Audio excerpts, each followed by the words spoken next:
Police ஸ்டேஷனில் தன்னுடைய ஒரு சின்ன பிரச்சனை வந்த உடனே தன்னுடைய மனைவி வந்து போலீஸ் ஸ்டேஷனில் போய் கம்ப்ளைண்ட் பண்ணிட்டாங்க.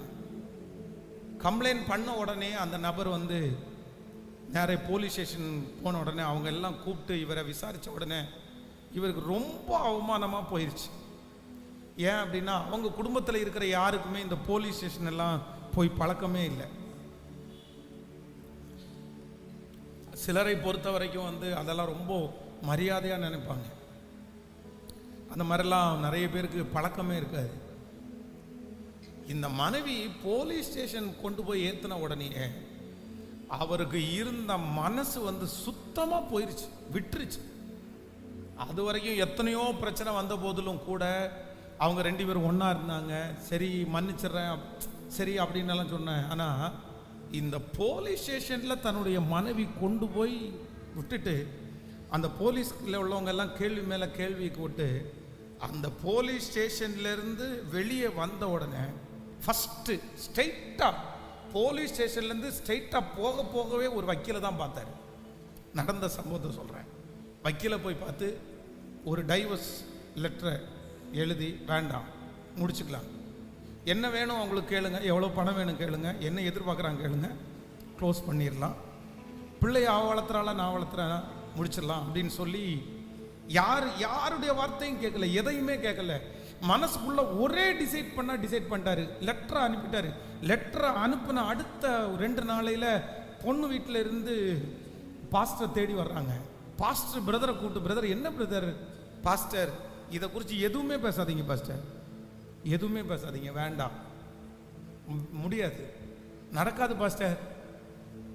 என்ன போலீஸ் ஸ்டேஷனுடைய வாசலில் ஏற்றியாச்சு, இதுக்கு மேலே வேண்டாம் பாஸ்டர், என்னுடைய மனம் இறங்காது, நான் வேணால் தனியாக இருந்துட்டு போகிறேன், இனி குடும்பன்ற ஒன்று எனக்கு இல்லை பாஸ்டர், இனி கணவன் மனைவியினுடைய உடறவு ஒன்றும் இல்லை பாஸ்டர்.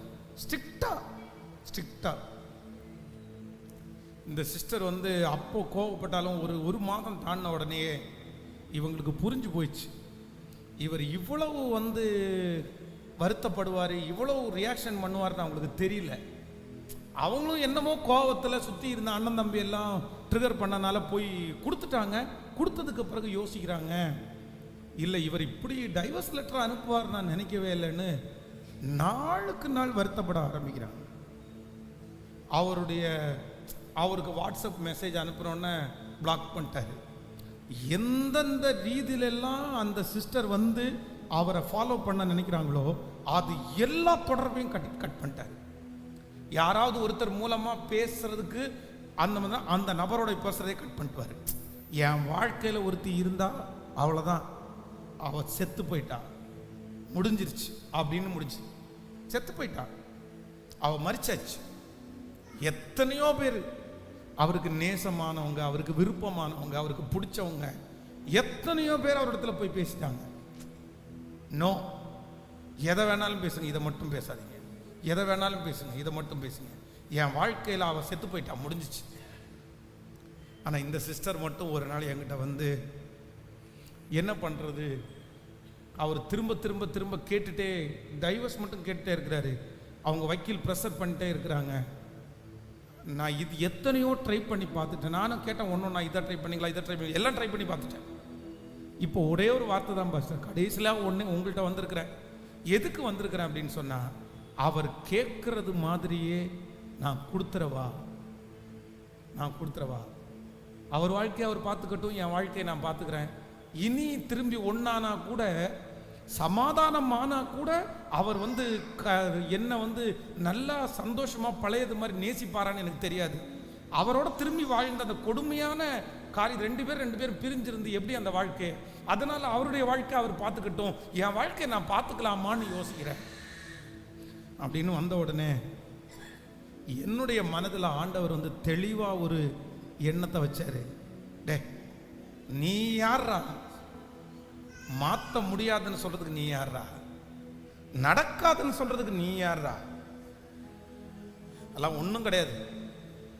என்னால் செய்ய முடியாத அதிசயமான காரியம் என்று ஒன்று உண்டோ? இந்த வார்த்தை என்னுடைய இருதயத்தில் திரும்ப திரும்ப வருது. என்னால் செய்ய முடியாத அதிசயமான காரியம் என்று ஒன்று உண்டோ?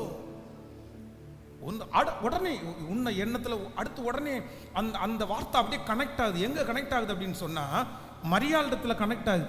மரியாள் கேட்குறாங்க, ஆண்டவரே இது எப்படி ஆகும்? உடனே ஆண்டவர் சொல்றாரு, இது மனுஷனால் கூடாதது தான், தேவனால் எல்லாம் கூடும். இந்த மாதிரி கனெக்ட் ஆகிட்டே இருக்குது. இந்த மாதிரி ஆண்டவருடைய வார்த்தை மட்டும் என்னுடைய சிந்தையில் கனெக்ட் ஆகிட்டே இருக்குது. நான் ஸ்ட்ராங்காக அந்த சிஸ்டரை பார்த்து ஒரே வார்த்தை சொன்னேன், ஒரே டைம் தான் உங்களுக்கு திருமணம், அதுவும் தேவனுடைய ஆலயத்தில் வச்சு நடந்திருக்கிறது. தேவன் இணைத்ததை மனுஷன் பிரிக்காதிருக்க கடவன். நீங்க செஞ்சது தவறு தான், 100% தவறு. ஆனா நீங்க பிரியக்கூடாது. நீங்க நல்லா எடிட் பண்ண தெரியலன்னா உங்க யூடியூப் பிளாக்ஸ் எப்படி? உடனே அவங்க அடுத்த வார்த்தை கேட்டாங்க, கொண்டு வருவார், திரும்ப நாங்கள் ஒன்றாவோம். இதை நான் நம்பினாலும் வந்ததற்கு பிற்பாடு அவருடைய மனசில் இருக்கிற காயத்தை என்னால் அழிக்க முடியாது. அவர் திரும்ப என்னதான் இருந்தாலும் பழையது மாதிரி என்னை நேசிக்க மாட்டார். எனக்கு கஷ்டமாக இருக்கும். அப்படி ஒரு நரகத்தில் வாழ்கிறத விட நான் வாழாமல் இருக்கிறது நல்லது தானே அப்படின்னு கேட்டாங்க. நான் உடனே அடுத்த வார்த்தை சொன்னேன், என் இயேசு மாற்றுவாரே ஆனால் அவரை கொஞ்சம் மாற்ற மாட்டாரு. கர்த்தருடைய ஆசீர்வாதமே ஐஸ்வர்யத்தை தரும், அதனோடு வேதனையை கூட்டார். 100% மாற்றுவார். நீங்க ஏன் அந்த மாதிரி கொஞ்சம் மாறுவாரு கொஞ்சம் மாற மாட்டாரு, இந்த காயம் சாகிற வரைக்கும் அழியாம இருக்கும் நீங்க சொல்றதுக்கு யாரு? ஆண்டவருக்கு ஏன் அந்த கசப்பை 100% மாத்துறதுக்கு முடியாதா? உடனே அந்த சிஸ்டர், நம்புறேன் பாஸ்டர், நீங்க சொல்ற வார்த்தையை, ஆண்டவருடைய வார்த்தையை நான் நம்புறேன், நான் காத்திருக்கிறேன், நான் பொறுத்திருக்கிறேன், எத்தனை நாள் ஆனாலும் வரட்டும், நான் வெயிட் பண்ணுறேன். ஜெபம் பண்ணிகிட்டே இருந்தாங்க 2 years. நான் சொன்னதுக்கு பிற்பாடும் 2 வருஷம். அந்த 2 வருஷமும் அந்த நபர் விடவே இல்லை. எங்கே போனாலும் எங்கே இருந்தாலும் எனக்கு குடு டைவர்ஸை கொடுத்துரு, நிம்மதியாக இல்லைன்னா வாழ விட மாட்டேன் அப்படின்னு எத்தனையோ பிரச்சனை பண்ணார். 2 வருஷம் கண்ணீரோடு அமைதியாக இருந்தாங்க. 2 years முடிஞ்ச உடனே திடீர்னு அவருக்கு மஞ்சக்காமாலன்ற ஒரு வியாதி வந்துச்சு. மஞ்சக்காமால முத்தி போய் மரணம் சூழ்நிலை அவருக்கு வந்துச்சு. இப்போ அவர் அந்த மரண படுக்கையில் படுத்து கிடக்கும்போது நிறைய பேர் அவரை வந்து பார்த்தாங்க. அவரை வந்து பார்த்ததில் எங்கிட்ட கேட்டாங்க, இப்படி இப்போ ரொம்ப உடம்பு முடியாமல் இருக்கிறாரு, நான் மரண தருவாயில் இருக்கிற, நான் போய் பார்க்கலாமான்னு. உடனே நான் என்ன சொன்னேன்னா, சிஸ்டர், இதுதான் ஆண்டவர் உங்களுக்கு கொடுத்த பெரிய வாய்ப்பு. கோ, நீங்கள் போக, நீங்கள் போய் முதல்ல பார்த்துட்டு வாங்க.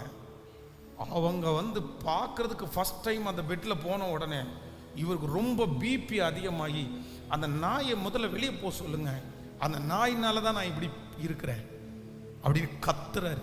படுத்த படுக்கையில் வந்த உடனே எனக்கு சொன்னாங்க, இந்த மாதிரி சொல்லிட்டாரு, பரவாயில்ல, நீங்கள் அவருக்கு எத்தனையோ தீமை செஞ்சாச்சு, அதனால அவருக்கு பட்ட காயம் ரொம்ப பெருசு.